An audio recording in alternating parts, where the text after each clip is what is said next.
If I wasn't president, I might be out in the streets with them. Of course, they are enraged. Of course, they are angry. I am angry. We should all be angry. Because what's happening is not right. Ito po ang ating layunin.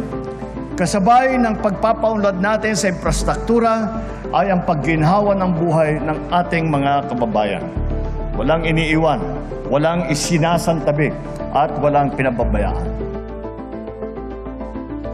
Ngayong araw, ipinakita natin na kaya natin pagtagumpayan ang anumang hamon kung tapat tayong naglilingkod sa taong bayan at ginagamit natin ang tama ng ang salapi ng ating bansa.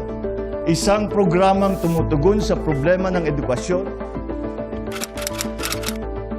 Kahit na ganitong mangyari, asahan po ninyo, ang gobyerno ninyo nandito, binabantayan kayo, inaalalayan kayo, at titiyakin namin na maaalagaan namin kayo sa lahat ng inyong pangangailangan.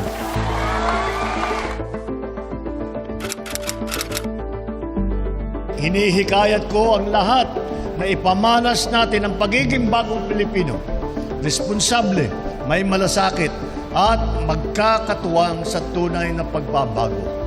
Magtulungan tayong isulong ang isang mas maunlad at makatarungan na lipunan.